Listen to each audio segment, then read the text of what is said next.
Hey there.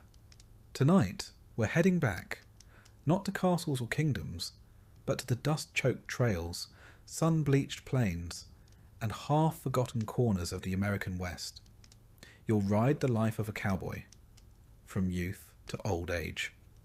You'll face long drives, cold nights, stampedes, bandits, bad beans, and the kind of loneliness that clings harder than trail dust.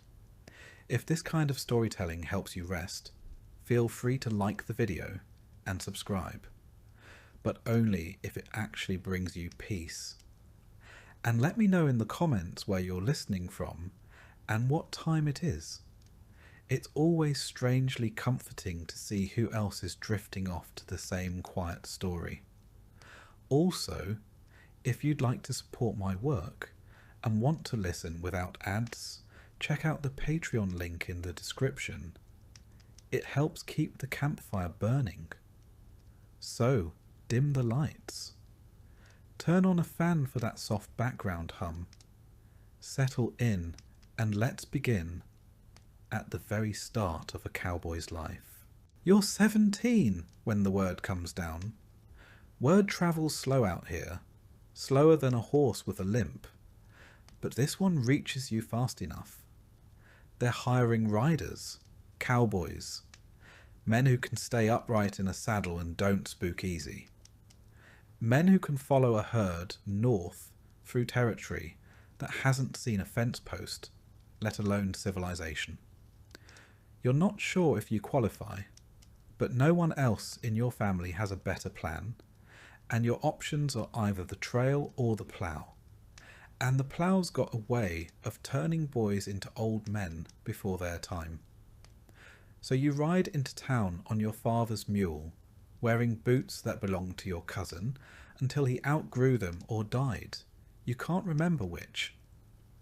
The hiring man doesn't ask many questions. Can you ride? Yes. Can you shoot? Sure. Ever worked cattle? Not yet, but how hard can it be? He squints at you, shrugs, and writes your name with a stick of charcoal on the back of a tobacco label. You're in. That night, you sleep in a lopsided barn behind the saloon, with your head on a saddlebag and a few splinters in your thigh. There's snoring from a few bunks over, men already signed on for the drive, and somewhere outside, a horse whinnies in protest. You roll over, not realizing you've just agreed to several months of saddle sores, half-cooked beans, and the kind of sunburn that peels in sheets. By dawn, you're on your feet, boots heavy with dew and regret. The others are already saddling up. There's a rhythm to the work. Tighten the cinch, check the bridle, mount up without groaning too loudly. You're handed a rope and told to help gather the remuda, which sounds like a kind of disease until someone points out the horses. Your mount is a lean, ugly gelding with one ear permanently tilted to the side. You name him Lefty, mostly so you've got someone to talk to later. Training, if you can call it that, is hands-on. A seasoned rider shows you how to sit loose in the saddle, how to ride with your knees instead of your backside, and how to keep your hat from flying off without nailing it to your scalp. You practice swinging a lasso, mostly succeeding in knotting your own ankles. No one laughs. Not out loud, anyway. It's too early in the drive for anyone to waste the energy. Your trail boss is a man named Gaines. Thick moustache, eyes like dry creek beds, and a voice that sounds like it's been boiled in coffee. He doesn't smile much, but he can roll a cigarette with one hand while steering a horse with the other. You learn quickly that when he says ride, you ride. When he says quiet, you shut your mouth. And when he says stampede, you pray. The first few days are a blur of motion and dust. The cattle are skittish, the horse is stubborn, and the heat relentless. You ride for miles without seeing a tree tall enough to provide shade or a stream clear enough to trust. Water is rationed, so is conversation. Most of what's said are grunts, whistles, and the occasional curse when a steer breaks formation. You start to understand why cowboys aren't known for long speeches. Your hands toughen, your thighs ache, and your appetite shifts from selective to indiscriminate. Anything Cookie serves, you eat, even if it looks like it fought back once. Breakfast is coffee and biscuits so dry you could shingle a roof with them. Supper is beans, maybe with a whisper of bacon if luck's on your side. You learn to eat fast and sleep faster. Sleep, when it comes, isn't restful. You lie under the stars, wrapped in a blanket that's never quite enough. Boots tucked under your head so they don't wander off in the night. The wind howls, coyotes yap in the distance, and once or twice you swear you hear something slithering near your bedroll. You don't move. If it's your time, it's your time. At least you won't die with clean boots. By the end of the first week, you've stopped questioning your choices. Not because they make sense, but because there's no going back. You've learned to ride half asleep, eat half-cooked meat, and ignore half your body's complaints. You've also learned how to sit in a saddle long enough for it to become part of you, or for your bones to forget what softness ever felt like. Your companions are as varied as the cattle you trail. There's Dobbs, who chews tobacco like it's a sacrament. There's Red, who speaks only when the sun's down and sings to the cattle like they're his children. And then there's young Jesse, even greener than you, who dreams aloud about marrying a banker's daughter and opening a hotel. No one tells him the odds. Every cowboy has a reason for riding. Some are running from things, others are running toward them. Most, like you, are just riding because the alternative involves a pickaxe or a boss with opinions. Out here, the only opinions that matter come from the man holding the reins or the steer with horns long enough to make you reconsider your life choices. As the days stretch into weeks, something shifts. The trail becomes routine. You stop checking the horizon every 5 minutes and start noticing the way the cattle group together when a storm's coming. You learn the sound of trouble, the wrong kind of silence, the sudden snap of a branch, the way the herd freezes just before chaos. You don't relax, not exactly, but you adapt. Then comes your first real scare. It might be a snake in your bedroll or a steer that gets spooked and bolts straight for Bermuda. Either way, your heart races, your horse stumbles, and you realize, fully and completely, that you are very small in a very big land, and that no one's coming to save you. Still, you stay, because by now, the trail is in your blood. The dust lives in your boots, the smell of cattle on your clothes.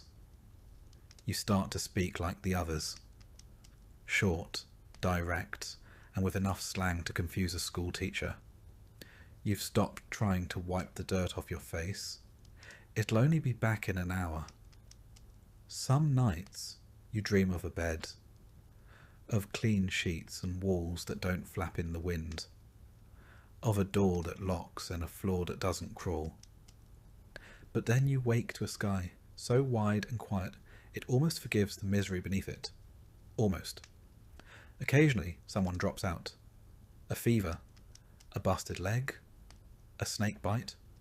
You ride past the spot the next morning without saying much. You nod. Maybe someone spits. Then it's back to the herd. The trail doesn't stop for stories. In town, they'll romanticize this life. They'll imagine gunfights and dramatic showdowns, high noon duels and whiskey-scented vengeance. You'll hear them talk about cowboys like you're something out of legend. but you'll know the truth. It wasn't the bullets that broke most men. It was the boredom, the backaches, the stale biscuits, the loneliness that crept in between hoofbeats and grew louder at night. You weren't a hero. You were a man doing a job, one too rough for many and too pointless for most. And yet, when it's all said and done, when your pay is in your pocket, when the herd is behind you, and your boots hit the wooden floor of a saloon for the first time in months, you'll realise something strange. You miss it already. Not the beans, not the blisters, but the trail, the open sky, the feeling that you were going somewhere, even if that somewhere was just a few more miles of dust and silence. You'll ride again, because it's what you do, even if no one ever understands why. Your first real test comes before the sun. The herd's restless, snorting in the cool dark, their shadows twitching like smoke across the prairie. Gaines wakes you with the heel of his boot and a grunt. "Saddle up," he says, like he's asking you to tie your own noose. Your thighs still ache from yesterday's ride, and you can't quite remember if you dreamed of sleep or just dreamed of aching. Lefty stands a few feet away, chewing at something that may or may not be edible. You hobble over, more limping than walking, and begin the ritual. Blanket, saddle, cinch, stirrup check, and a half prayer that this time your left leg won't betray you. Because out here, the horse comes first. You ride well, or you ride home. Or more likely, you don't ride anywhere at all. Riding sounds simple enough. Sit tall, hold the reins, nudge the horse with your heels, and off you go. But by your third day on the trail, you know better. The saddle is a torture device in leather. The stirrups bite at your knees. And Lefty, bless his one-sided ears, has taken a particular joy in veering sharply left whenever your weight shifts wrong. You don't ride so much as cling, like a burr on a moving coat. Trail riding is something else entirely. It's not a parade. It's a long march with hooves. You ride to manage the herd, not to enjoy the breeze. The cattle move slow and stupid, always looking for a reason to split off, panic, or dig their heels into some patch of thorn brush you didn't see coming. And your job, rookie or not, is to stop them from wandering too far or bolting too fast. You learn quickly that there's an art to it. Not the romantic kind with galloping horses and wild gunfights, but the kind that takes weeks of pain to master and still leaves you sore. A good cowboy rides as much with his knees and instincts as he does with the reins. You keep your heels light in the stirrups, not just for comfort, but for survival. If your foot gets caught in the wrong moment, say, your horse throws you after spotting a jackrabbit, you're not just hitting the ground. You're being dragged through the brush like a forgotten bedroll.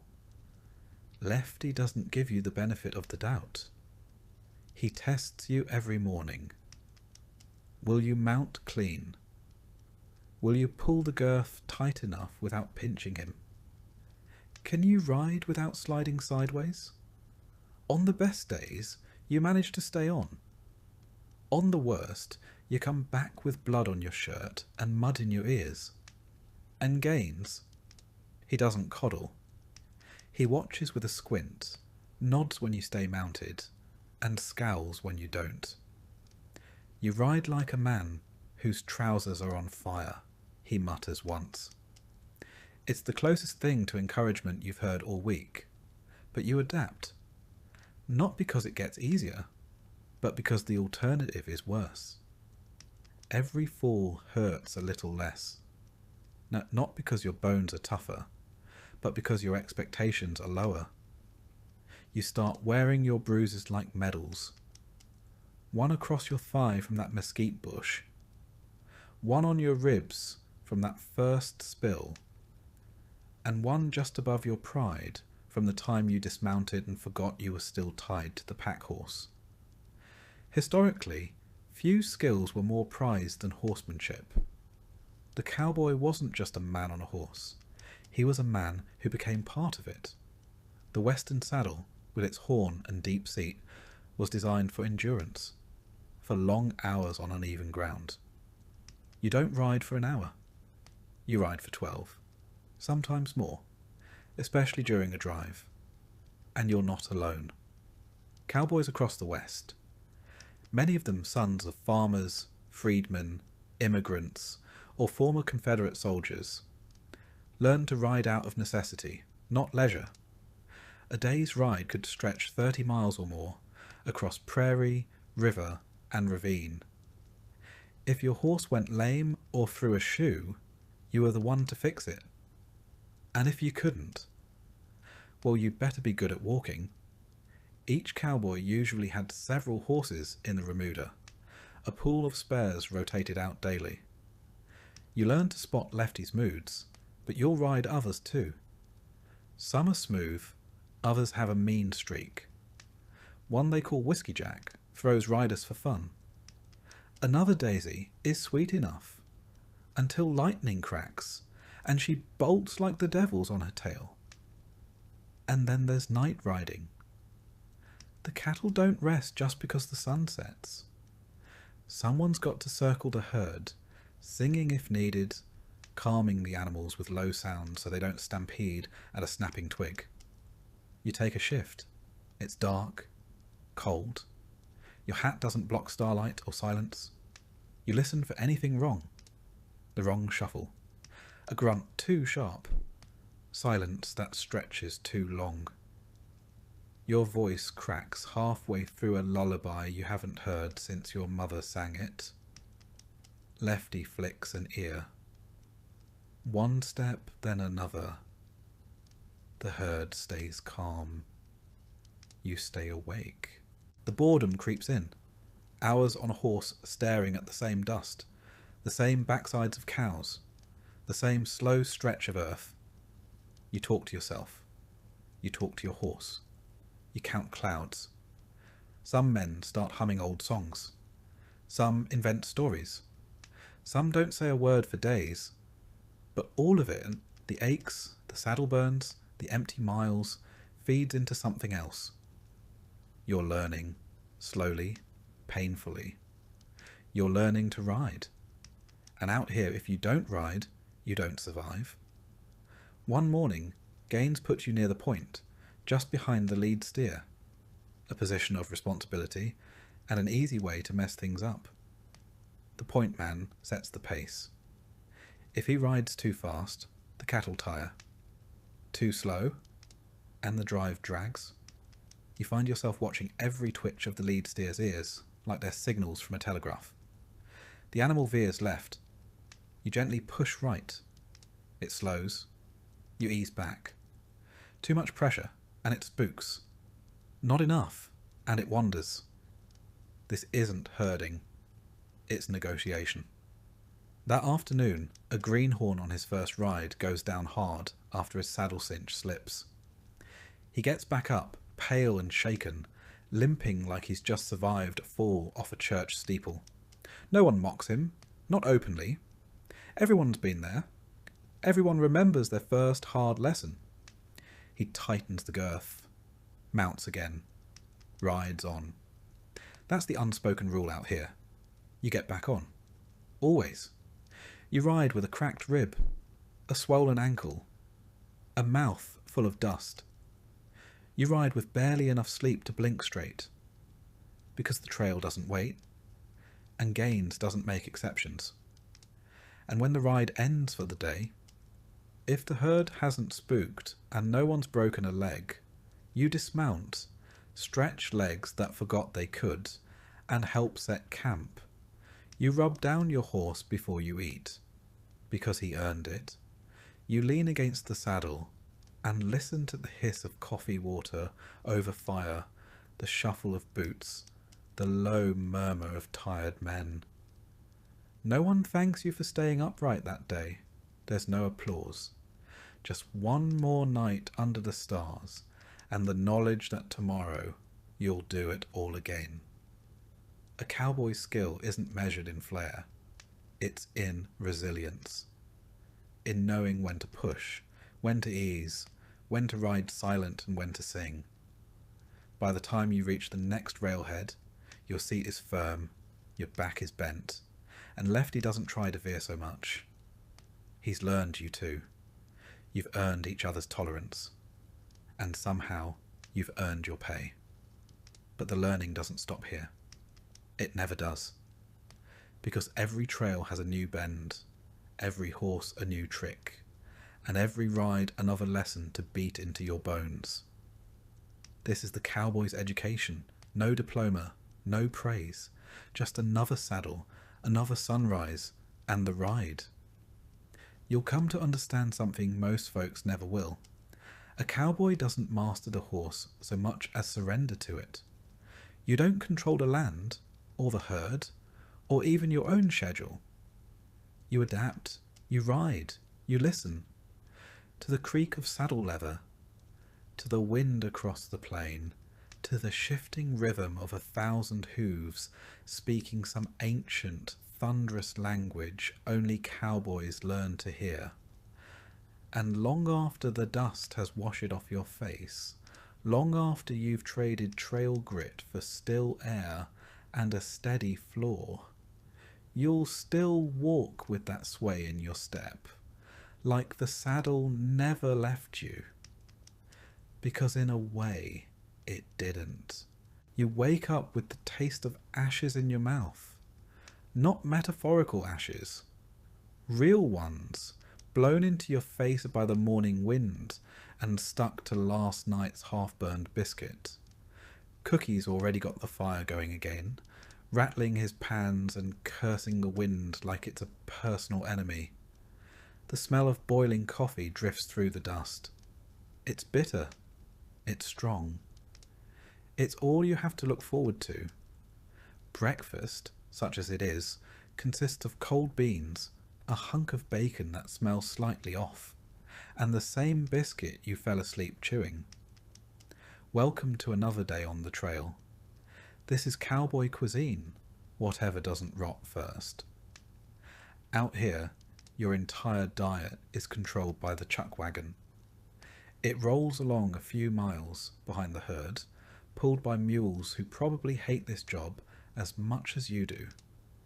Inside it, carefully packed between barrels of flour, sacks of beans, and maybe a sloshing jug of vinegar, is your next 2 months of nourishment. Cookie, the surly overlord of this mobile kitchen, guards it like a dragon guards treasure. And for good reason. Food is gold. But unlike gold, it sweats, it rots, and it attracts flies. Cowboy meals were designed not for pleasure, but for survival. Beans, always beans, are the staple. Packed with protein and easy to store, they're soaked and boiled over the fire until edible, or at least until you give up arguing with your gut. Flour makes biscuits, tough enough to use as doorstops, and dry enough to require a cup of boiling coffee per bite. Bacon, when available, is both a delicacy and a gamble. Salted beyond belief, it's kept in barrels, layered with grease and wrapped in cloth, turning pink and sour over time. You sniff each strip before cooking. If it doesn't fight back, you call it dinner.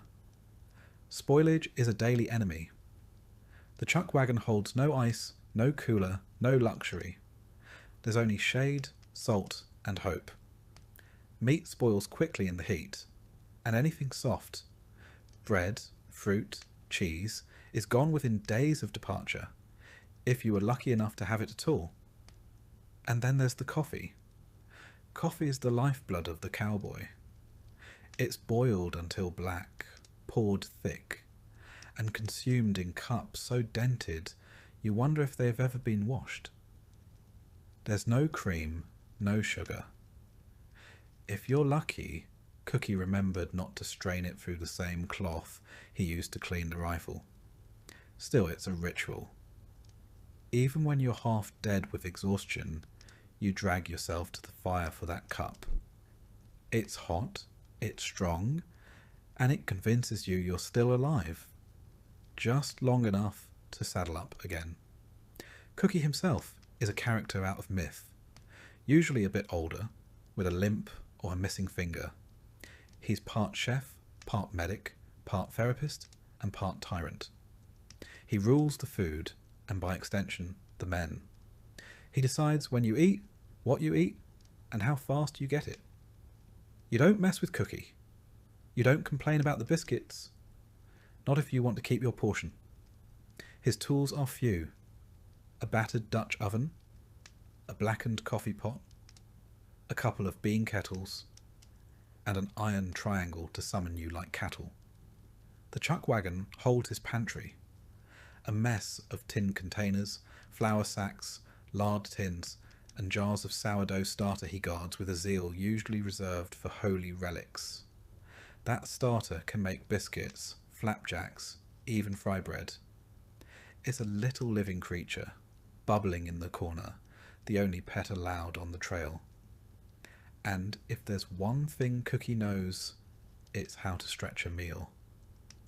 He'll toss in dried apples when he can, or raisins if he hasn't eaten them himself. Prickly pear jelly sometimes makes an appearance, scraped together from cactus fruit, boiled over a fire, and strained through a hat. Once, Cookie made a cobbler with dried peaches and a biscuit crust that nearly made a man cry. It wasn't good, but it was different. And out here, different is close enough to divine. On especially unlucky days, dinner might include something unidentifiable. A possum, perhaps, or raccoon. Whatever wandered too close to camp and looked edible. Cookie won't tell you what it is. He'll just smile that toothless grin and call it trail meat. You eat it anyway. Once, after a heavy rain, the trail turned slick with mud and slowed the whole drive. Cookie took advantage of the delay and hunted rattlesnake. The stew that night had a strange texture, a bit rubbery and stringy. Someone asked what kind of beef it was. Cookie said, "The kind that hisses." No one asked again. The dangers of spoilage aren't just taste and texture. Food poisoning is real and deadly. Out here, diarrhea can kill you. A bad piece of meat or contaminated water could mean fever, cramps, and dehydration. And there's no doctor within 200 miles. If you go down, the herd moves on. They might leave you a canteen and a hat over your face. That's the trail way. And the worst part? You start to crave it.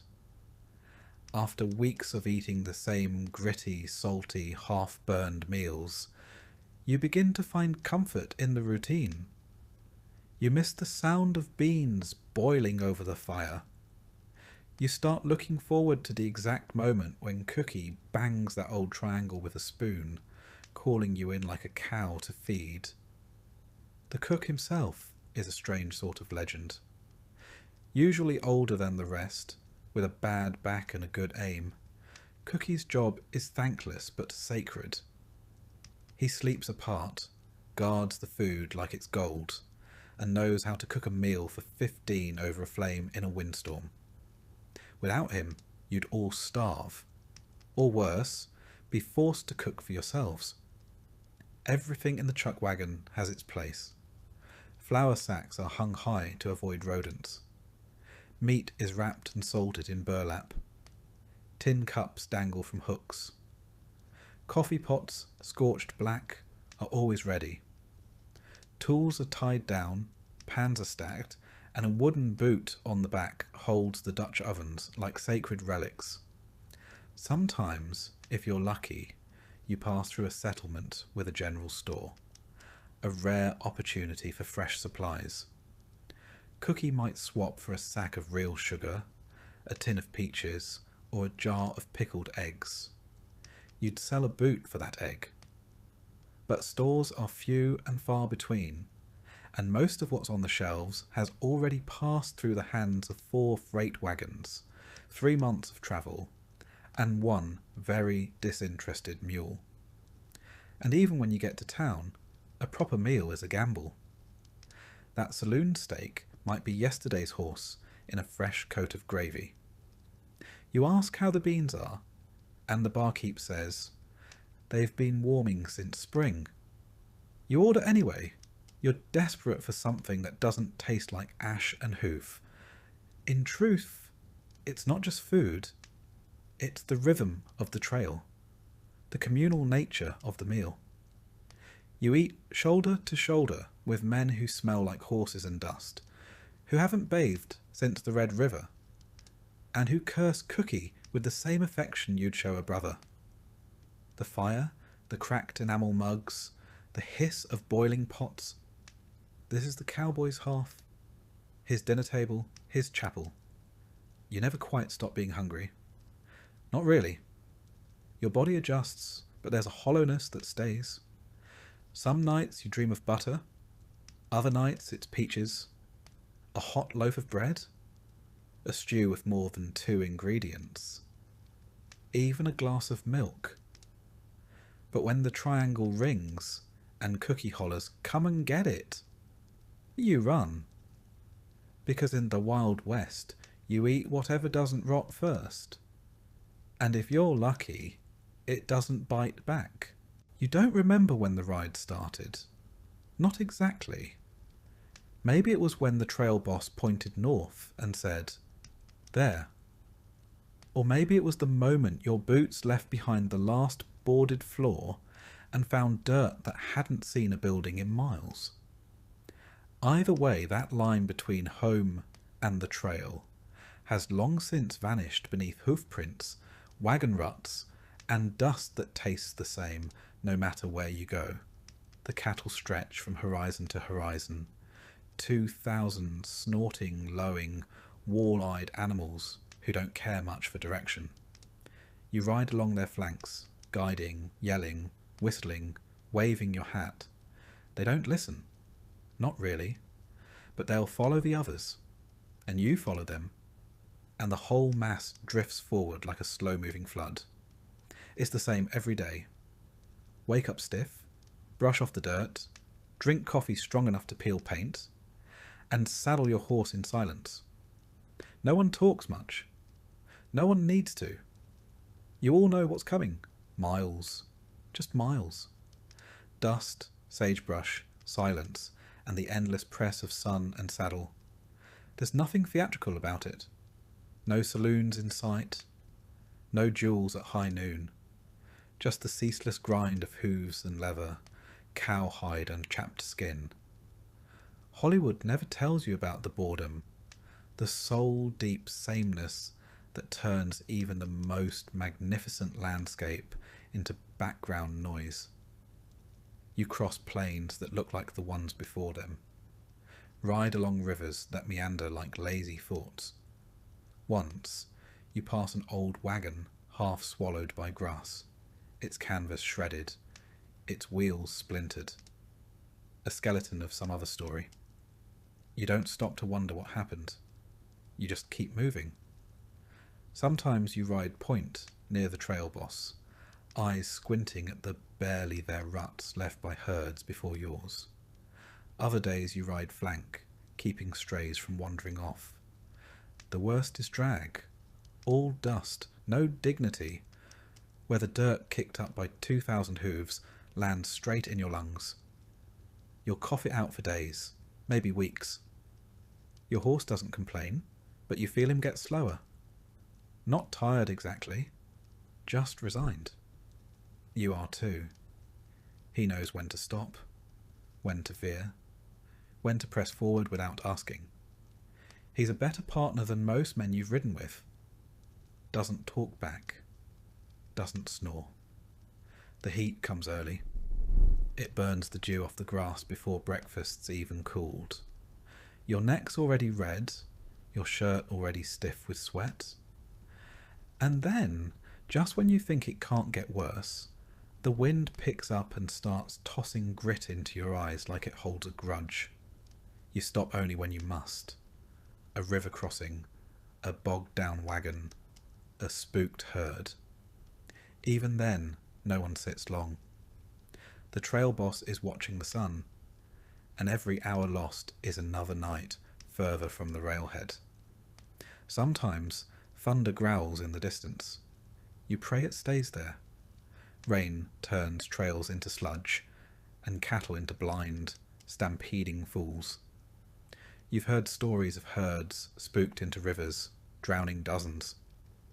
You've heard about riders too, ones who went under and never came up. When you ride night watch, the quiet is a different kind of cruel. Everything whispers. Grass, stars, hooves, your own thoughts. The herd shuffles in sleep, lowing like uneasy dreams.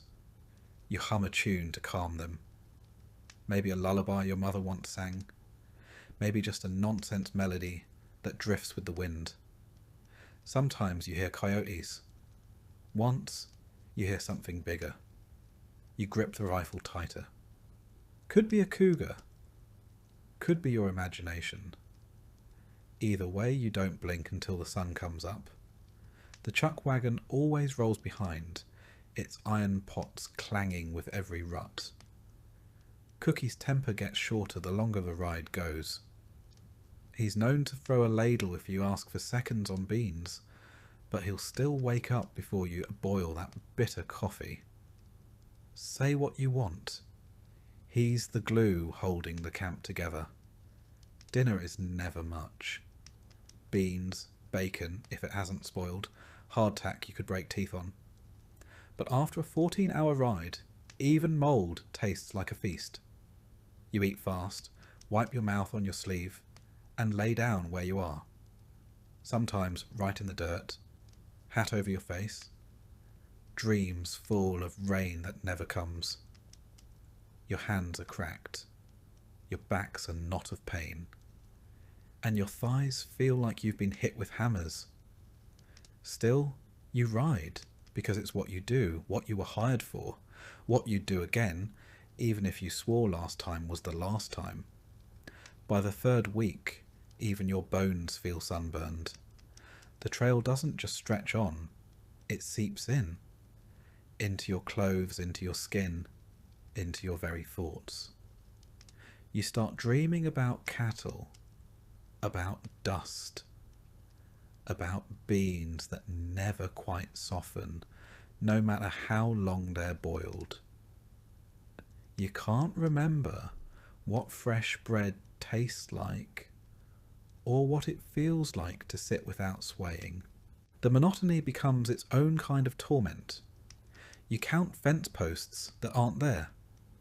You name the cows out of boredom, then forget their names the next day. One longhorn stares at you every morning like it's judging your choices. Maybe it is. Maybe it knows something you don't. Sometimes you spot tracks in the dirt. Hoof prints too small to be cattle, too light to be horses. Antelope, maybe. Or wild horses. You hope it's not wolves. You've heard the stories. Packs shadowing the herd for days, picking off the calves at night. There's not much you can do about it. Keep the fire burning. Sleep with your rifle close. The days bake you dry, and the nights try to freeze what's left. You've seen Cookie pour hot coffee into a tin cup and have it ice over before he could drink it. Then 2 days later, you're sweating through your long johns again, cursing the heat. The weather on the plains makes no promises and keeps no rules.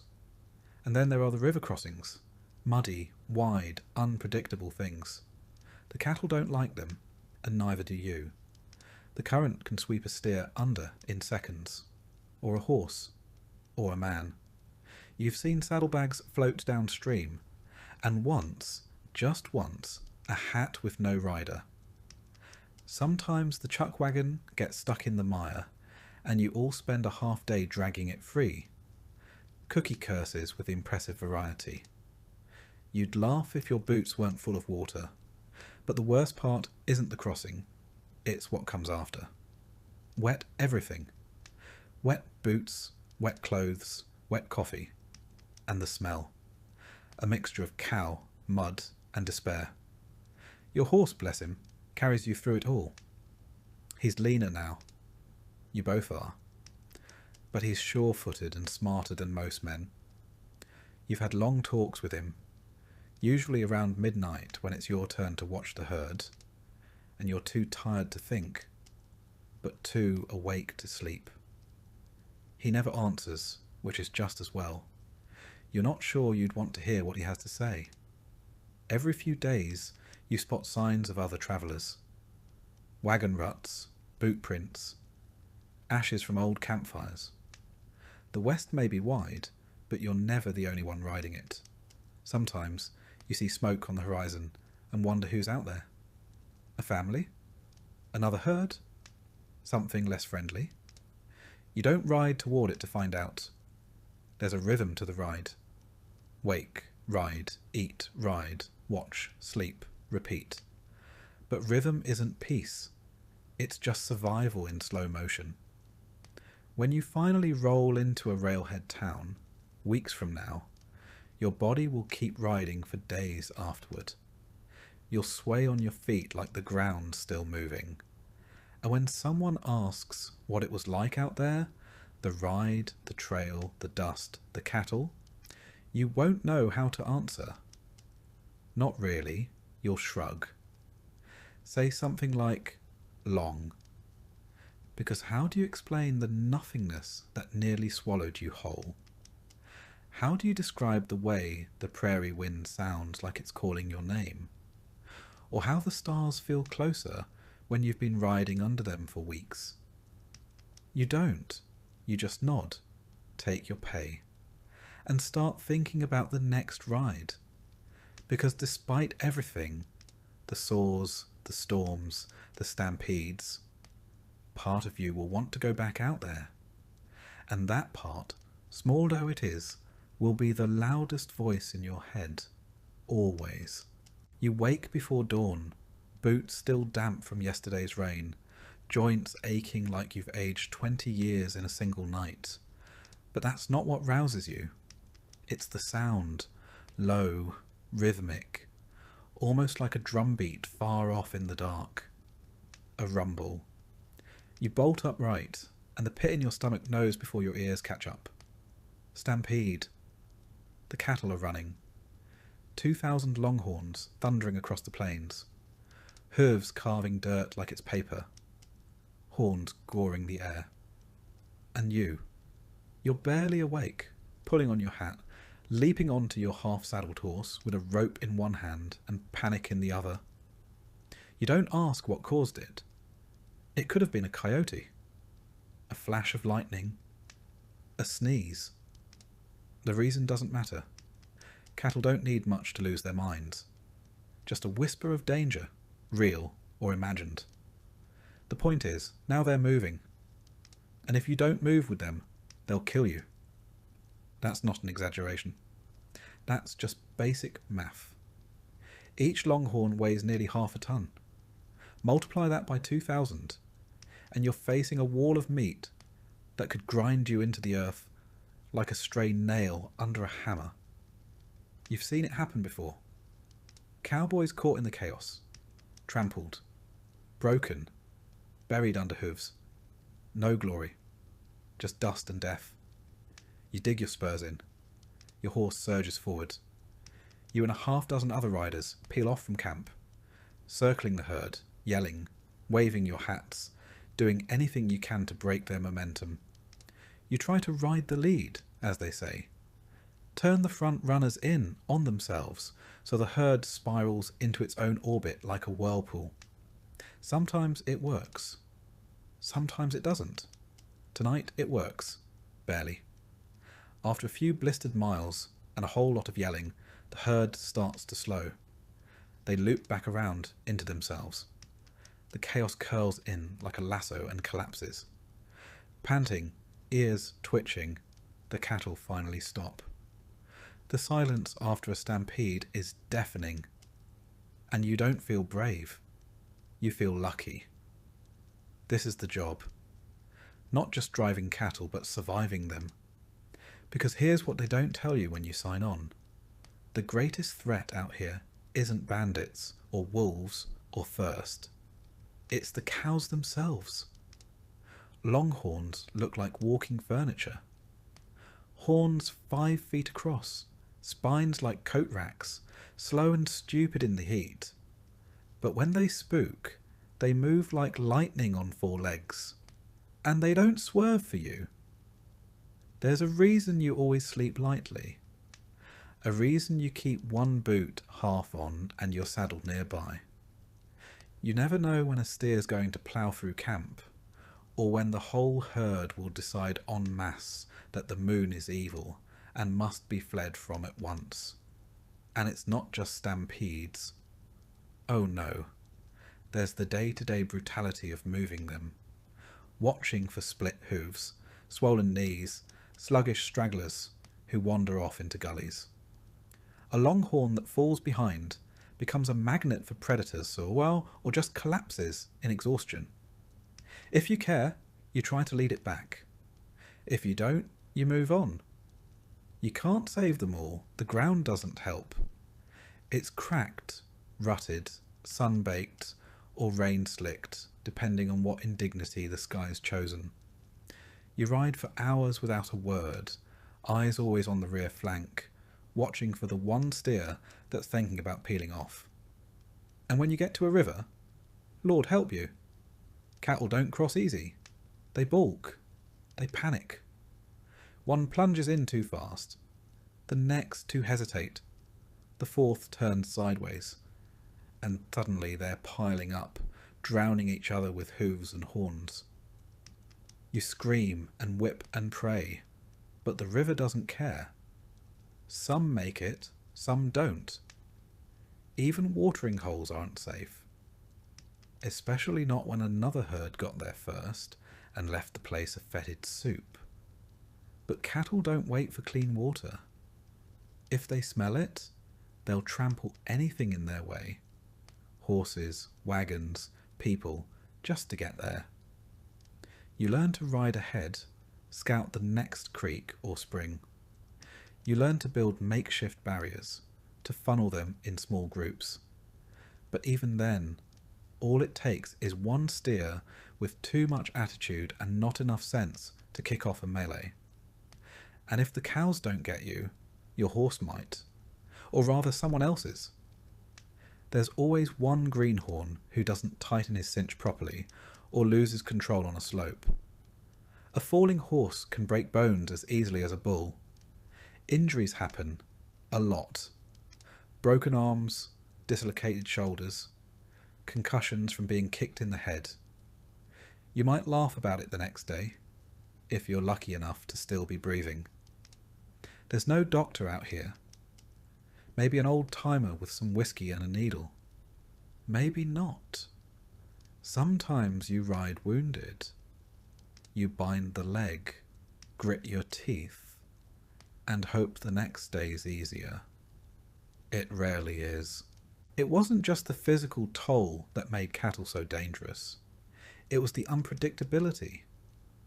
A steer could be perfectly docile for days, then go wild without warning. Maybe a thorn got lodged in its hoof. Maybe it caught wind of a cougar. Whatever it was, it turned a 2-ton lump of beef into a battering ram with horns. Cowboys carried ropes, sure, but good luck roping something already in full charge. Your best chance was to dodge and pray your horse was faster than the angry meat missile chasing you. Even after the drive, cattle work didn't get much safer. Branding days on the ranch were notoriously chaotic. The air reeked of burnt hair and sweat, and calves bellowed like banshees while being roped, flipped, and marked. You learned quickly where to stand and where not to. A wrong step meant a boot crushed under hoof, a shin bruised, or worse, a rib broken by a flailing leg. And yet, every spring and fall, you'd be back at it. Because branding wasn't just for show. It was how a ranch kept track of what belonged to whom. The more seasoned hand said you got used to the bruises. You didn't. You just stopped talking about them. And then there were the bulls. Not many on the trail, thank heavens. Bulls were usually kept for breeding, but the ones that showed up were built like brick ovens with tempers to match. You gave them space. Lots of it. Some herds only had a couple. Others had more. Too many, and the whole drive could turn into a dominance contest. Hooves flying, horns clashing, cowboys caught in the middle like unfortunate referees. Then there were night watches. You'd sit on your horse in the dark, rotating with the others, trying to stay awake. The rule was simple, no loud noises. Just gentle singing or humming to keep the herd calm. Too much silence and they'd get antsy. Too much movement and they'd scatter. So you sang, terribly, monotonously, the same song 100 times in a row. Get along, little doggies, over and over until your voice cracked and your horse looked ashamed of you. This was the job. Danger wasn't a one-time event. It was a constant companion. You learned to respect the herd not because you liked them, but because you wanted to stay alive. You gave them space. You watched their eyes. You never turned your back. And still, sometimes, it wasn't enough. You knew cowboys who lost fingers, toes, chunks of scalp. You knew one who got gored clean through the thigh and kept riding for another week before collapsing into fever. You heard about another trampled to death when his horse stumbled during a rainstorm. None of it made the papers. No one sent flowers. The herd kept moving. There was no heroism in it, no glory. Just a quiet, dangerous grind. And every day you survived was borrowed time. So the next time someone tells you they wish they could be a cowboy, you look at their soft hands, their shiny boots, their romantic little notion, and you laugh. Because you know the truth. Cowboys didn't die in gunfights. Not most of them. They died under hoofs. The sun's gone, and with it, the last hint of warmth. You're out on the plains now. Nothing but prairie grass, creaking saddle leather, and the creeping chill of dusk wrapping around your bones like a wet sheet. The fire hasn't been built yet. The cook's off gathering what twigs and dung he can find. And your boots? Still damp from crossing that last muddy creek? They'll stay that way through morning. Cold on the trail isn't like cold back east. It's got teeth. It gnaws at you slow. First your fingers go numb. Then your nose stings like it's been slapped by an icy ghost. Then your joints stiffen. Every movement creaking like ungreased hinges on a barn door. You roll out your blanket, the same one you've been using for the last 3 months, and drop it over the dirt. It's scratchy, smells like horse, and does very little to stop the shiver setting in. But it's all you've got. The fire finally catches. The boys gather close, shoulders hunched, faces blank, no one talking much. Nobody has the energy.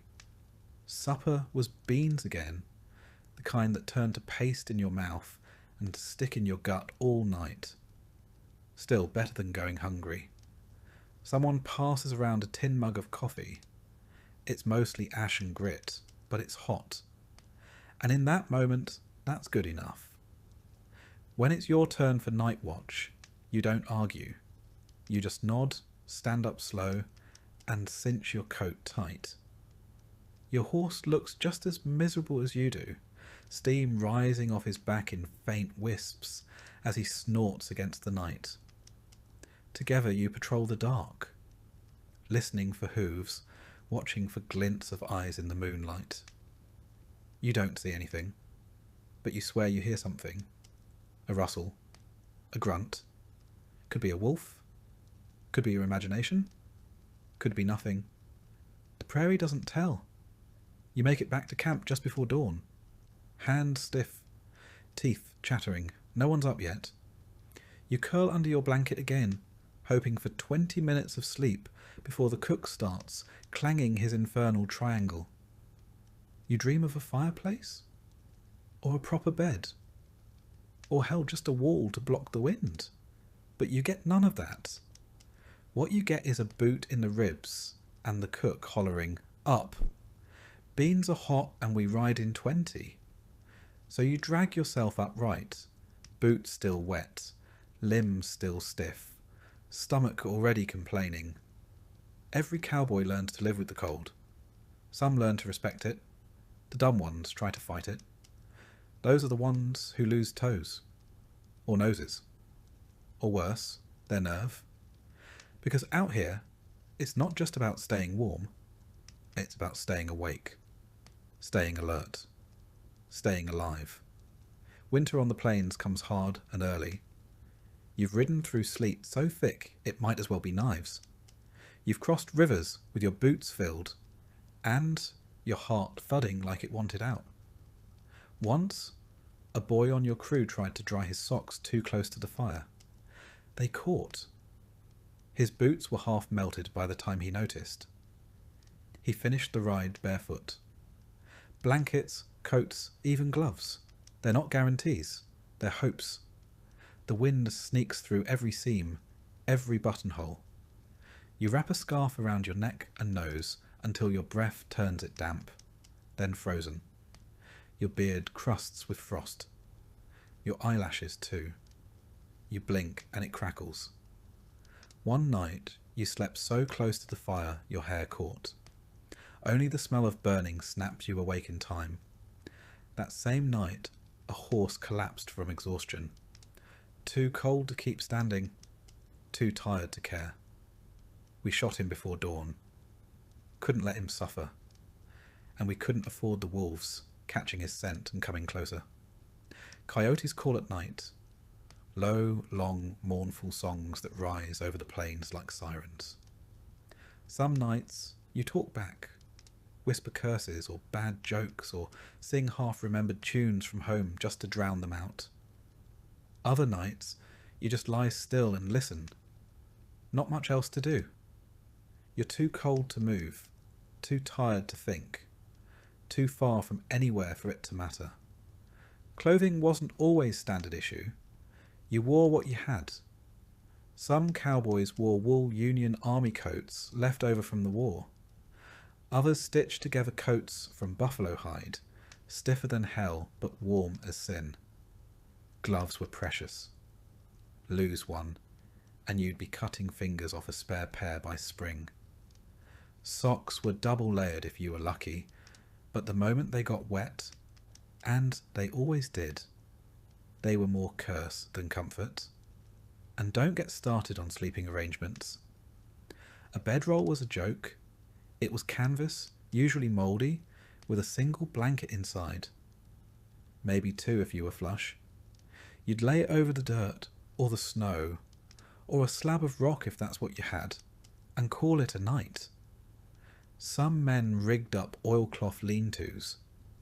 Others slept in their saddles, huddled under brush or the lee side of their horses. Once, during a snow squall, you dug a pit in the snow and slept under your own coat like a burrowing badger. You woke up with your eyelids stuck shut from frost. The worst part? The cold didn't stop the ride. Cattle still moved. Bosses still barked. You still had to saddle up and point north. The trail didn't care if your fingers wouldn't close right, or your ears had gone white and waxy. You moved, or you lost your place. And no one wanted to be the man who froze and had to be hauled back under a tarp, stiff as fence post. You remember the first time you saw snow out on the plains? It was beautiful for a moment, quiet, drifting, peaceful. Then you realised it meant the horses would founder in drifts, the cattle would scatter, and every campfire would choke on the damp. Snow's a liar. It looks soft, but it buries you fast. You learned to pack smarter after that. Dried kindling kept under your saddle blanket. Extra socks tucked inside your bedroll. A flask, if you could sneak it. Not that whiskey helped much. It warmed your throat and numbed your fingers, but it made sleep deeper. Too deep, some found. They never woke. The cook tried to help where he could. Sometimes he'd warm rocks by the fire and hand them to whoever was on watch. You'd clutch them like gold, burning your palms just to feel something again. He made stews on the worst nights. Thick, greasy things that sat heavy and hot. You always thanked him, even if it tasted like mule sweat. Out here, even the sound of teeth chattering feels like company. Silence, after all, can be its own kind of cruelty. Sometimes the wind howls so sharp it sounds like it's laughing at you, a coyote's ghost trailing through the grass. Other times there's no sound at all, just the quiet suck of your boots in frozen mud, the creak of a saddle being shifted, the distant cough of a cow who's just as cold as you are. On the worst nights, the kind where even the fire seems to shiver, you find yourself longing for absurd things. A hot bath, a feather pillow, a woman's voice, even if she's angry. You remember the warmth of a hearth you haven't seen in years, and it makes the cold worse. Because out here, there's no soft escape. Just your blanket, your breath, and whatever grit keeps you from quitting. And so you endure, because enduring is all there is. You carry a gun, not because you want to use it, but because you might have to. It's heavy on your hip, a little awkward when you sleep, but you'd rather have it and never need it than wake up one night without it. The truth is, you haven't seen a bandit. Not yet, anyway. But the fear of them, the thought of them lurking somewhere in the dark, is as present as your saddle or your hat. Rustlers, outlaws, claim jumpers, they're all out here somewhere. Men who see your herd not as a long job, but as a quick payday. Some are desperate, some are mean, some are just bored and dangerous. You hear the stories whispered around the fire. How a camp in Wyoming got hit 2 nights running. How a lone rider never came back from scouting. How a group of masked men rode in just before dawn and shot the cook before he could even stand. It doesn't matter if the stories are true, they're true enough. So you watch. Every night, one of you is on guard. A fresh pot of coffee, a rifle across your knees, and eyes scanning the black beyond the firelight. It's the fire that gives you away. The flames flicker, casting long shadows that jump and twitch like they've got lives of their own. You stare at them until your mind starts playing tricks. Bushes look like crouched figures, and every coyote yelp makes your finger twitch on the trigger. You try not to think about it too much. You keep your head down, your gun clean, and your boots close. The trail boss tells you it's all part of the job. Just keep your eyes sharp and your ears sharper. But sometimes you wonder, sharp eyes won't stop a bullet, and ears won't hear what never makes a sound. The bandits you worry about most aren't always strangers. Sometimes it's the man riding next to you. You've heard of cowboys turning on each other, stealing pay, stealing horses, settling grudges in the worst way. One bad argument, one long night with too much whiskey, and suddenly there's one fewer man riding in the morning. Still, there's a strange comfort in the routine. You check the picket lines. You circle the herds. You mark the moon's rise and try to guess when your shift ends. You hum low to the cattle, hoping your voice keeps them calm and the night uneventful. Sometimes you make deals with the dark. Let me get through tonight, and I won't complain about the beans tomorrow. But complaining is half the job too. You grumble to Cookie, to your horse, to the sky, about the heat, the trail, the aches in your bones, and the smell of wet wool after rain, and you complain about the fear, even if you won't call it that. You say you're tired, not scared. You say you're careful, not jumpy. That's cowboy pride for you. The truth is, most nights are quiet. Nothing stirs, nothing comes. Just the wind rolling over the plains, the snorts and shuffles of sleeping cattle, and your own breath keeping time with the stars. You start to wonder if all this worry is for nothing. And then you remember, it only takes one night, one man with a fast horse and bad intentions, one mistake, 1 second. So you stay ready. There's a rhythm to vigilance. You learn to scan the horizon without really looking, to pick up strange sounds without seeming alert. You know how to roll out of your bedroll with a gun already in hand, and how to stay half awake through the stillest hours of the morning. You get used to the idea that you might not see the danger until it's already too late. Sometimes the worst kind of fear is the kind that never shows itself, the kind that lingers just out of sight, gnawing at your nerves without ever stepping into the light.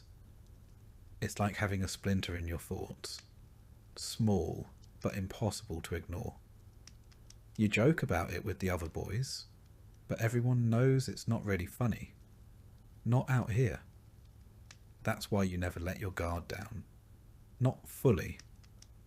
Even in towns, when the ride's done and the herd is sold, you keep a hand near your belt.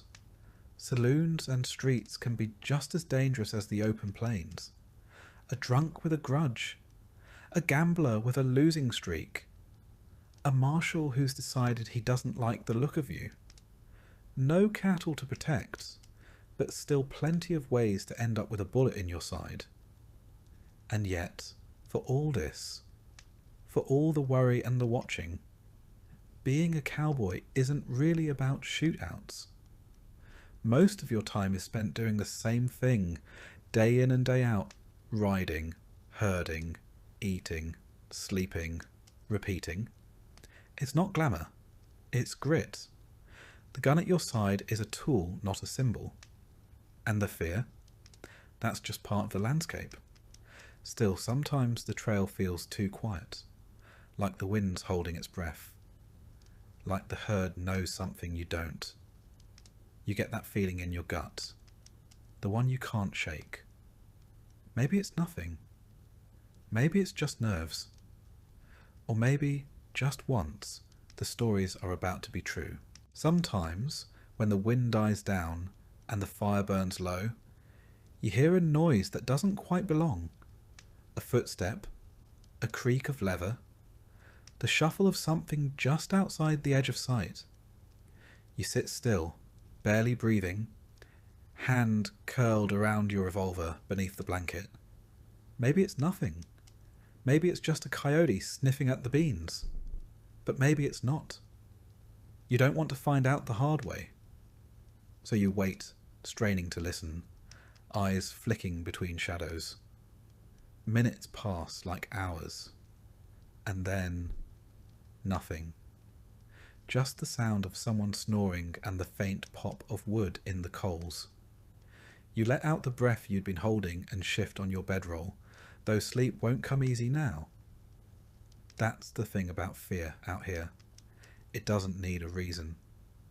It just needs the dark and the chance. By morning, you feel like you've aged a week, and no one else even noticed. That's the job. You carry your worries quiet, buried under dust and routine, because out here, silence is safer than honesty. And paranoia, more often than not, keeps you breathing. And if, someday, you do see a real bandit, you'll probably be too tired to react fast enough. That's the cruelest part. All this tension, all these sleepless nights. And when the moment finally comes, it's over before you can think. Maybe your shot lands, maybe it doesn't. Maybe you're the one riding away, maybe not. But until then, you ride on, you scan the horizon, you check your revolver, you drink your coffee, black as tar and twice as bitter.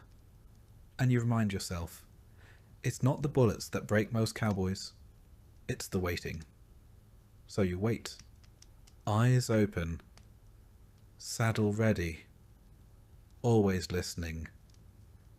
Because even if the bandits never come, you're never entirely sure they won't. You don't ride for the money. That much becomes clear right quick. After weeks of blistering sun, saddle sores, snake scares, stampedes and beans that taste like campfire and despair, you finally roll into the railhead. You've made it. The herd's delivered. The trail boss signs the papers, the cows are corralled, and just like that, it's over. Then comes payday. And if you're lucky, you're handed $25, maybe $30. A whole month's work, danger, weather, boredom, bruises, boiled down to a few crumpled bills that don't even cover a new pair of boots. You tuck it in your pocket and try not to think too hard about what that says about your worth. The truth is, cowboys weren't paid handsomely. Most earned about $1 a day, and even that was inconsistent. Some months paid out better, others worse. You'd think driving thousands of cattle across hundreds of miles through treacherous terrain would be worth a handsome sum. But you'd be wrong. The ranchers made their profits on volume, not generosity. And you? You were just part of the machinery, expected to eat dust, endure storms, and keep the herd moving without too much complaint. And if you did complain, well, you could be replaced. There was always someone younger, hungrier, more desperate than you, willing to sleep on rocks and chase cows for a pittance. Cowboys were never rare, at least not the kind who'd sign up for misery without asking too many questions. You were one of many, and one mistake could send you packing. Sometimes you'd get a bonus if the drive went smooth, and the herd didn't lose too many head. Other times you'd lose out entirely if a deal went sour or the cattle sold low. It all depended on the market, something you had no say in and barely understood. You worked like a mule, but the pay came like a whisper. Quiet, fleeting, and almost always disappointing. So, where did the hard-earned cash go? Well, first to your gear. That saddle of yours probably belonged to someone else first. Your boots, one step from falling apart. The hat's the only thing that might survive another season, but only because you sleep with it pulled over your eyes to block the sun. A new pair of gloves? That's half your pay. A decent coat for cold nights? That's the rest.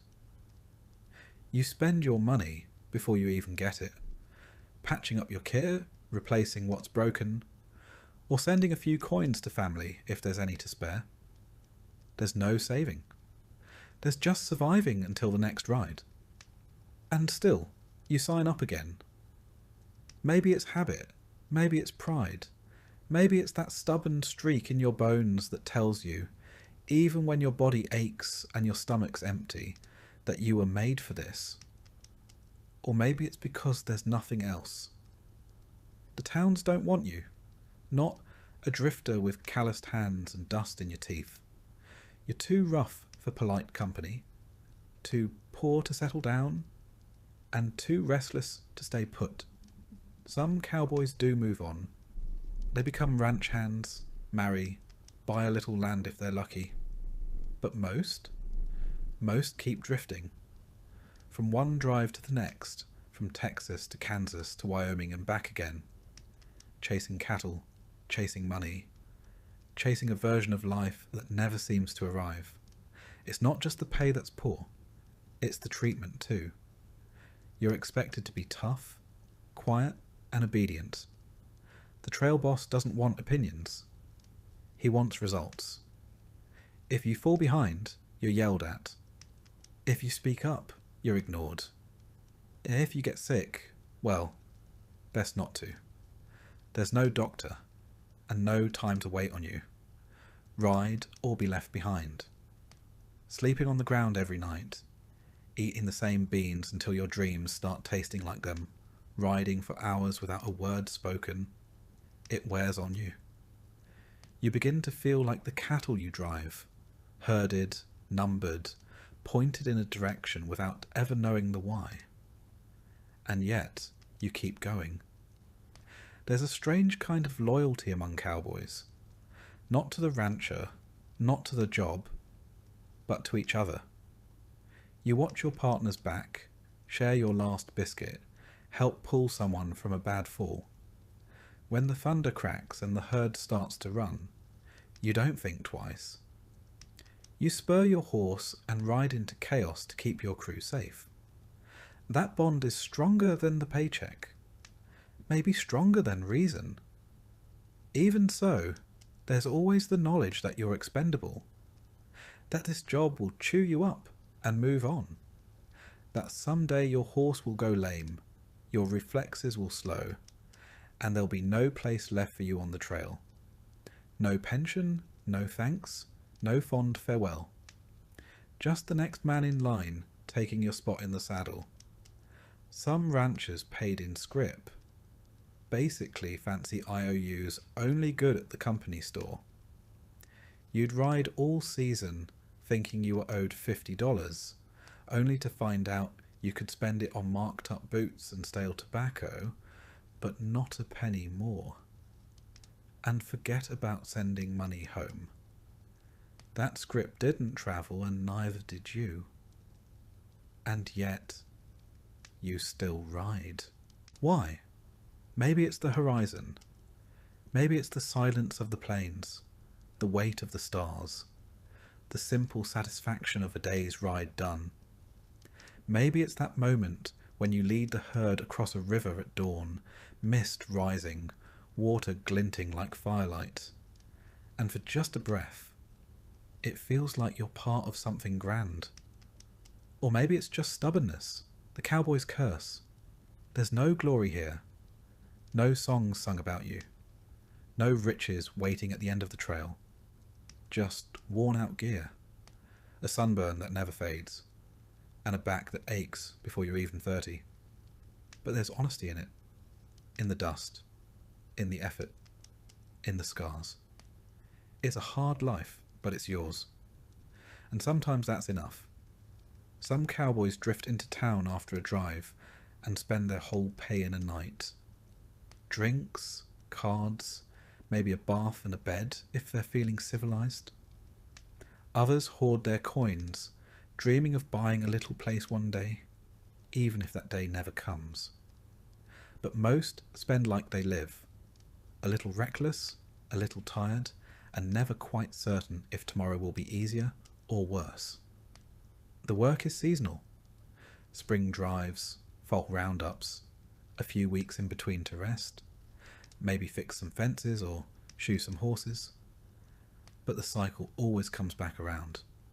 And each time you're a little older, a little wearier, and a little less surprised by how little has changed. You watch as new riders join the crew, young, cocky, loud, just like you once were. They learn quick. The trail doesn't tolerate slow learners. You nod at them from under your hat, knowing full well they'll be just like you in a few seasons. Quieter, harder, and still somehow hoping that next time will be different. And so the days blend. You ride, you eat, you sleep, And then you ride again. The pay never changes. The towns don't grow kinder. But there's something in the rhythm of it all. The creak of saddle leather at dawn. The shared curse when the herd spooks. The rare laugh when someone actually tells a joke that lands. It becomes your world. You don't stay for the pay. You stay for the story, even if no one ever hears it. You stay because when your boots hit the dust and your horse shifts beneath you, the world makes a kind of sense. You stay because you're a cowboy, not in name, not in legend, but in truth. Poorly paid, often forgotten, and still always riding, you find comfort in the smallest things. A worn-out song, a rock in your pocket that fits just right in your hand, the whistle of the wind through the grass that reminds you, faintly, of someone's voice. Though whose, you're not sure anymore. It's not that cowboy life offers nothing good. It's that the good is rare, scattered, like coins dropped in dust. You learn to treasure those coins, to make them shine in memory far brighter than they ever were in the moment. Maybe it starts with the horse. Yours isn't much to look at. All ribs and dust and a limp in the right foreleg when the weather shifts. But you know her rhythms. She knows yours. A nudge of the heel means move. A tap on the neck means hush. When the herd panics in the night and you're jolted from half sleep, it's her weight beneath you that steadies the world. She's the closest thing to a friend most days. You talk to her more than you talk to the others.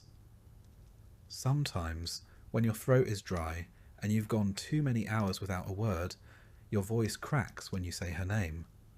That's all right. She never corrects you. Then there's the cook. Cranky old man, missing 3 teeth. Smells like bacon grease and stale tobacco. But he's the closest thing to a mother you'll have out here. He clatters pans before sunrise, like he's mad at the moon.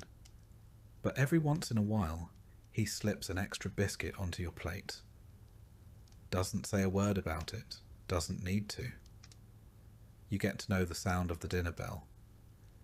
It's not a bell so much as a triangle, rusted and bent, but when it rings you move. Not because you're hungry, though you are, but because it means company, noise, something different from the endless shuffling of hooves and thoughts. It means a break, a small mercy. Some nights, when the cattle are calm and the air's not too cold, someone pulls out a harmonica. You didn't know it was in their kit. They play slow, real slow, like they're scared the tune will blow away on the wind. A few men hum along. No one sings. The fire crackles like it's listening. You lie back and look up. There are more stars than you remembered existed. You try to count them. You never finish. That's another thing. The sky. It's not a comfort, exactly. Not always. Sometimes it presses down on you, big and cold and full of nothing. But other times, when the moon's just right, or a cloud drifts in soft, like cotton, it feels like company. A silent one, sure, but company nonetheless. You whittle sometimes. Not much. You're not an artist. But you'll take a bit of wood from a fence post or a branch snapped off a mesquite and carve your name. Or not your name. Maybe just a mark, a shape. Something that says, I was here, in a world that forgets you real quick. There's a piece of fence near the North Range, out past the dry creek bed, with nearly every cowboy's name on it. Some carved with care, others just scratched in with a nail. A few names have been crossed out. The men gone, their stories ended or moved along. No one talks about those names, but you look at them when you pass and you wonder where they went. One of the boys in the crew, skinny, can't be more than 15, keeps a journal. You saw it once when you were sharing watch. He scribbles in it at night with a nub of pencil, hunched over like a preacher in prayer. You didn't ask what he writes. He didn't offer.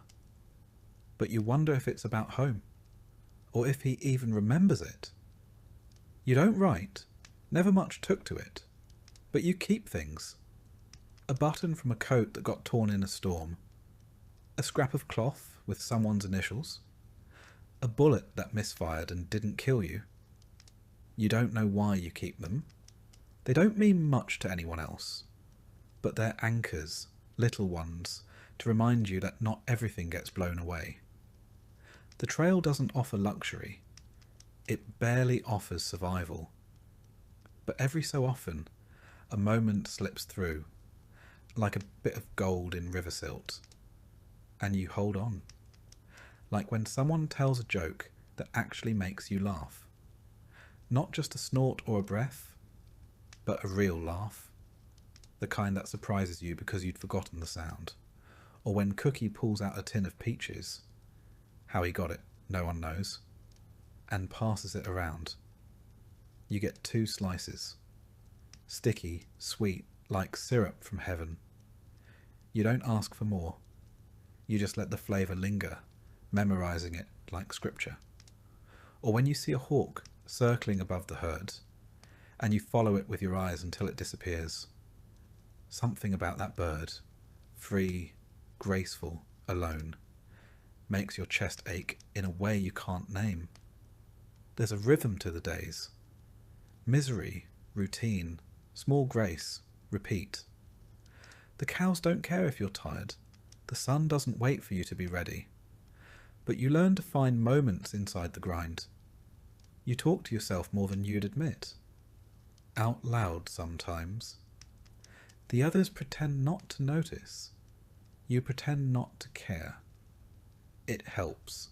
When the wind's just right, it carries the scent of creosote or distant rain, and it reminds you that the world's bigger than the herd, and the fire, and the bruises on your thighs. It smells like change. Like maybe, someday, you'll do something else. Something that doesn't involve rawhide and bad coffee. You know it's a lie, but it's a sweet one. Sometimes you dream of a porch, a real one, wood planks that don't creak, a rocking chair, maybe a dog lying beside you. You dream of stew in a proper bowl, of boots that aren't cracked, of a face you love that doesn't disappear with the sunrise. Then the dream fades, the sun's up, the herd's moving. You saddle up and ride, and still, there are good things. A new shirt, stiff and strange but clean. A letter from someone who spelled your name wrong but cared enough to write. A bath in a stream when the water's not too cold and no one else is around. Even your own body can surprise you. A day when your back doesn't hurt as much. A night when your cough stays gone. A morning when your hands are steady. You look for these things. You collect them. You let them keep you going. One night, a storm rolls in. Sudden, loud, mean. Lightning cracks like a whip, and the herd shudders. You and the others ride in circles around him, shouting, singing, whatever it takes to keep them calm. When it passes, soaked and shaking, you lie on the ground, too tired to move. The earth is cold and wet, but you're alive. And someone, somewhere, says, hell of a thing, and you all laugh, because what else can you do? You fall asleep to the smell of wet leather and burned beans and the faintest hint of sage. That's life out here. Not a tale of glory, not a poem. Just a series of little comforts strung together on a rope of exhaustion and grit. And yet, for all the misery, you stay. Not because you have to, not entirely, but because you've learned to find beauty in broken places. Peace in the pause between disasters. Meaning in the mundane. One day you'll be too old for this. Your knees will give. Your hands will shake. You'll lie on a cot and think of all the things you meant to do. But you'll remember this: the night under the stars, the coffee with too much grit, the way your horse leaned into you when you fell asleep standing up. You'll remember, and it'll matter. Maybe one day they'll write books about you. Not with your name, not with the truth, but close enough. They'll dress it up, of course. The cowboy who rode into town, cleaned up the streets, rode off into the sunset. But the real story? It's quieter. It's harder. It's lonelier. And it matters, even if nobody remembers. The herd is gone, driven north, handed over at the railhead, loaded into boxcars like sacks of grain. You've spent months trailing them across sun-scorched plains, and through nights so cold your joints ached like old hinges. Now they're someone else's concern. Meat on the hoof, bound for markets you'll never see and tables you'll never sit at. All that remains of them is the scent in your clothes and a ghost herd lowing somewhere in your mind. You dismount in a town that smells of horses and fresh lumber. The buildings are sharp-cornered and new, but the faces are tired. Nobody greets you. Nobody cares. You tie your horse and stretch your back. It pops in 3 places.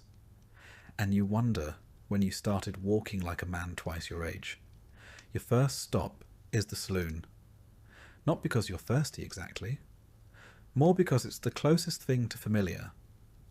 Inside, it's half full. A card game in the back. 2 men arguing softly over who owes whom. A girl at the piano playing a tune that sounds like it's made of dust and regret. You order coffee. You could have asked for whiskey, but you know how that ends. Sore knuckles, an empty pocket, and waking up face first in an alley. It's quieter than you remember. No trail hands laughing too loud. No barkeep trading jokes with regulars. Just the slow shuffle of a broom and the tired clink of glass. You drink your coffee and let the warmth settle in your chest. It's not good coffee, but it's hot and bitter. The 2 things it needs to be. You catch your reflection in the bar mirror and hardly recognize the man staring back. Your shirt is bleached by sun and sweat. Your beard is starting to grey. You're thinner than you remember, like the trail stripped away everything it didn't think you needed. Maybe it did. Even your hat sits different, more slumped, as if it too has given up on standing tall. Later you try to get a room.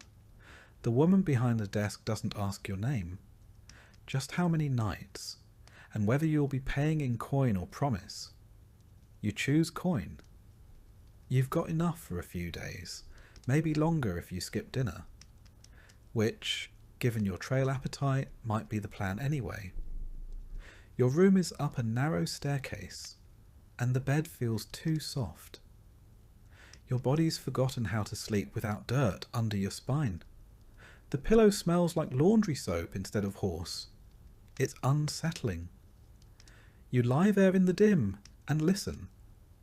Towns breathe differently than the trail.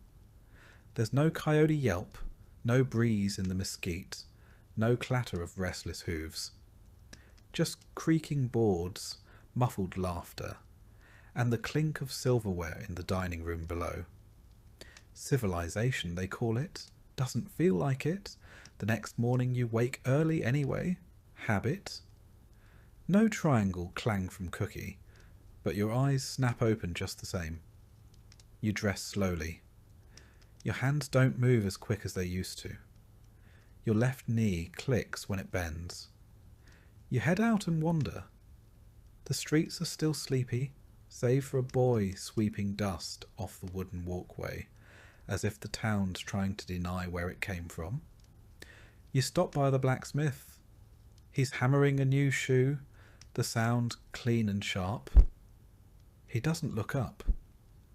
You're just another trail ghost passing through. That suits you fine. You nod. He doesn't nod back. Respect's harder to come by when you don't have a badge or a name folks remember. In the days that follow, the rhythm of town life starts to press against you. You try to make yourself small. A seat at the end of the bar, a quiet nod at the mercantile. But still, you feel like a coin that's rolled into the wrong pocket. Townsfolk don't trust men with calloused hands and distant stares. They can't tell if you're a danger or just damaged. You wonder if you even know the difference anymore. You consider looking for work. A livery stable needs help mucking stalls. There's a sign at the freight office for a guard to ride shotgun on a coach run west. A ranch handspot just outside of town. None of it pays well. None of it calls to you. You were built for motion, for trail dust and open space, not fences and storefronts. Some men plant roots.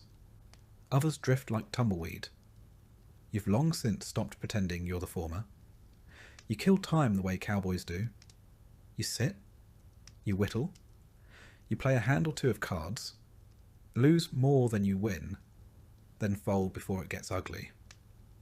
You nurse cheap coffee and cheaper stew, spooning it slow as if each bite deserves thought. You watch men lie to each other and wonder if that's just how folks pass the time when there's no horizon to chase. Sometimes you ride out just a few miles, not far, just enough to feel the dirt stretch under your horse again. You listen to the creak of the saddle and the rustle of brush. It's not a trail ride, not really. It's a memory, reenacted. The horse knows the feeling too. Her ears twitch forward as if listening for cows that aren't there. You meet another cowboy one morning, fresh off a different drive. His face is windburned, eyes squinting even indoors. You nod, he nods. Nothing more needs saying. You both know the same truths about cold beans and hot tempers, stampedes in the night, and the ache behind your knees after a long day in the saddle. It's a brotherhood with no handshakes and no dues, just dust and respect. At night, you think about writing a letter. To who, though? Maybe your brother back east, if he's still alive. Maybe the girl who used to wait for you. But what would you say? I herded cows across hell and back. The beans were cold, the days were long, and no one said thank you. Doesn't seem worth the stamp. The money runs out faster than expected. It always does. That new shirt? Already fraying at the cuffs. That bath? A memory now. You stretch what you've got. Maybe a tin of beans, a bit of jerky, a crust of stale bread you don't ask too many questions about. You'd almost prefer trail meals. At least those had purpose. You pawn your spare boots. You skip lunch. You tell yourself you're not hungry. You tighten your belt another notch and call it thrift. But the truth is, towns don't feed the forgotten. One evening, just before dusk, you find yourself standing by the rail line, watching the trains. You don't know where they're going. Doesn't matter. Some part of you wonders what it'd be like to climb aboard and vanish across the country, disappear into another job, another trail, another version of yourself. But you don't.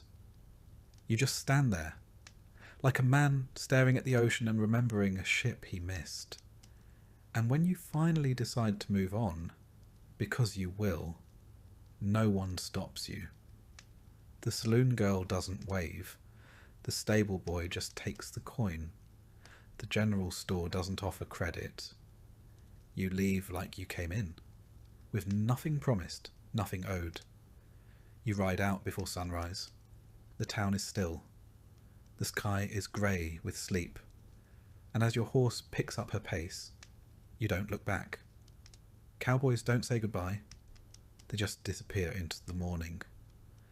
Because in the end, that's what you were built for. Not a name, not a place. Just the ride.